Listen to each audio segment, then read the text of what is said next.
Welcome to New York Live, everyone, and happy Wednesday. 4th of July weekend is almost here. We're so close. Time is just zipping right by. But we've got a great hump day show to tide you over until then. Coming up for you today, great things about this show. Yes. But first, if you're longing for a big screen break from superheroes, evil fairies, and giant Japanese monsters, well, then we may just have the film for you. Wouldn't you know it? Joelle caught up with the cast of Begin Again and found out why this romantic new movie musical has audiences swooning. Oh, they are so cute together. I love that. He wasn't really selling that perfume. He goes, it's not bad. That's not what you want to say when you're trying to sell something. But they were really fun together. And yeah. There was some really fun stuff, though, that we didn't put in that piece. And Joelle got a story from Mark Ruffalo that was just a little bit too adult for daytime television. And one from Adam Levine. When he first got recognized as Adam Levine, a pretty embarrassing story. It's really embarrassing. So go to our Facebook page at New York Live TV or follow us on Twitter.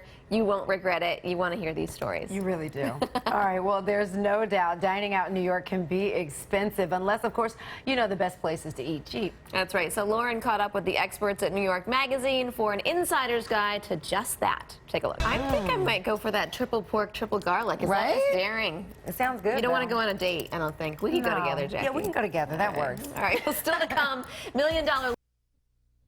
Well, if you thought your family was crazy, it is nothing quite like this one, in the new Working the Angles. And with Andrea Martin as the overbearing yet lovable mother, Seal, chaos ensues after her husband passes away, leaving the family to run his law firm with one little problem.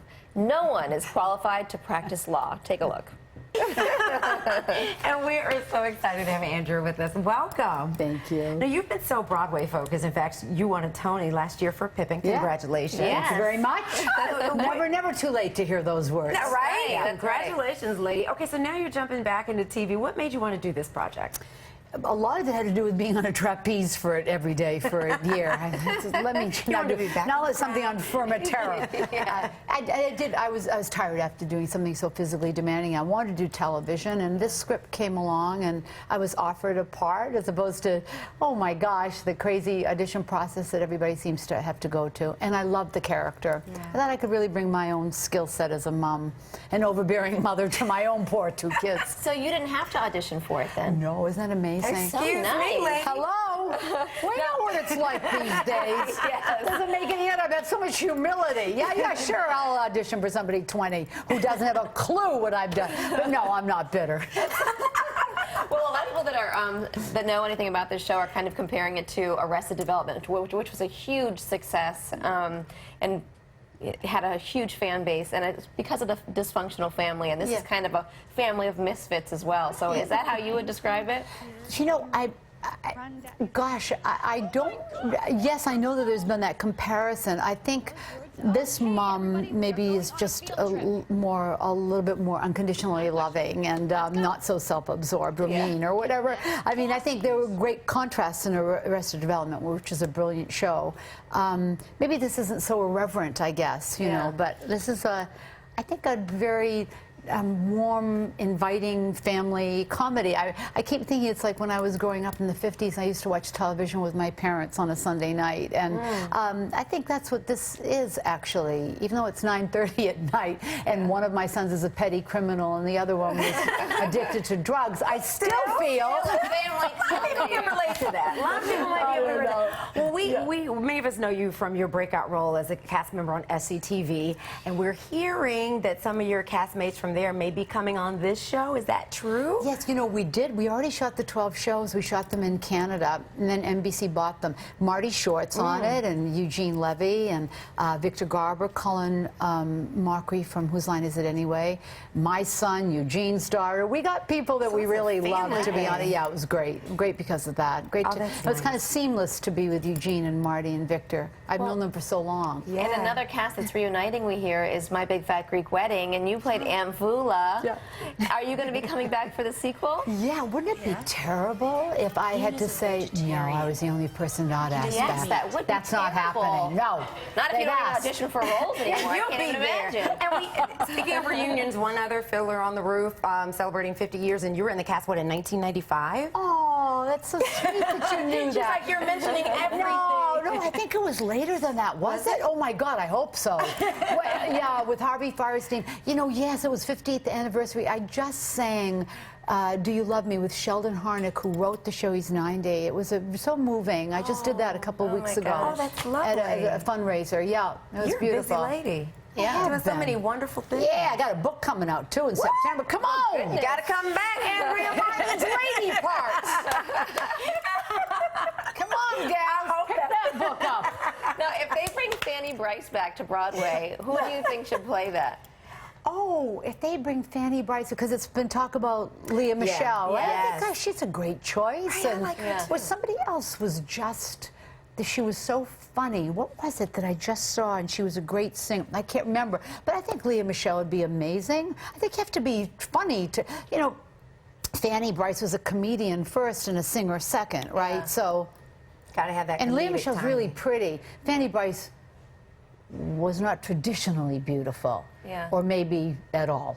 Yeah. She wasn't, but you know, she's, you know. That was I part don't of the know. role. That was it. Yeah, yeah. Barbara Streisand was like the most amazing choice know. for it. We It's hard can't to wait to see recast that. who they cast for that. I know. Yeah. Is it definitely coming back to Broadway? We're hearing that. Wow. Well, we reported it yesterday, so we'll see. So that means report it's it. true. Yeah, I That means really it's have my happening, finger on the sure. pulse on what's happening in Broadway.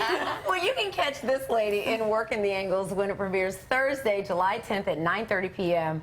Thank you so much. It is Thank you. lovely to I meet can't wait you. to see. Love hanging out with the gals. I'll come back when your book comes in. Lady parts.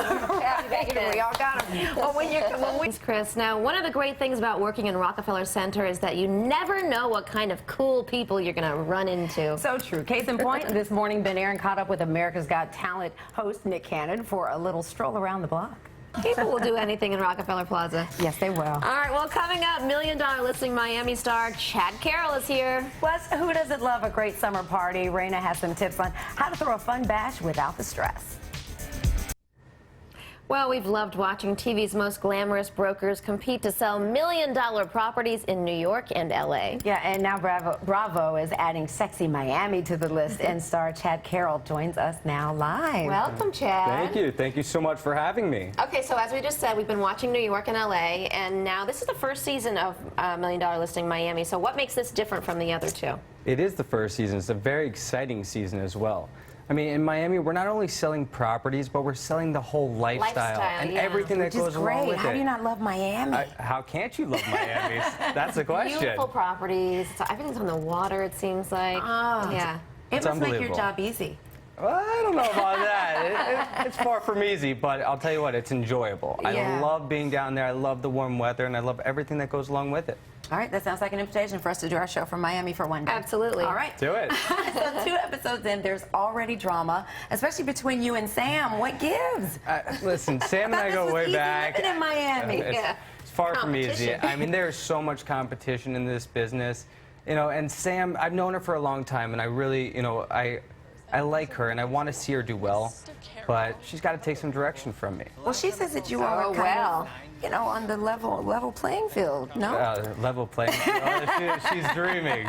She's in La La Land. Do you feel even more competitive because it's on TV now, too? No, No? I mean, my whole personality, I'm very competitive. I used to play competitive golf in college growing up. So that you're and meant for this. I'm meant for this, and no, it's... Did any of the guys from New York or LA, did they give you any advice on kind of just doing this show? Yeah, Frederick, you know, has always been a big supporter of mine, and, you know, he said, just be yourself.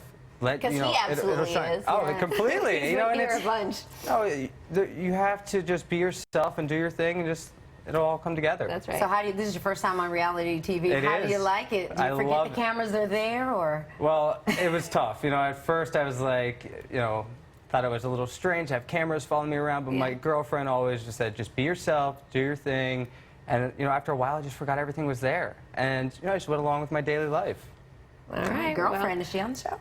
She is on the show. You're going to see a Yeah. lot of her. You're going to see a lot of her. She's Good. a huge part of my life, and you're going to see a lot of her, All right, well, especially we look tonight's forward to episode. getting to know you and her on the show. And you can catch Chad in $1 Million Listing Miami tonight at 9 p.m. on Bravo. Chad, thank you very much, and have fun with it. Thank you guys so much for having me. Absolutely. We'll be right back.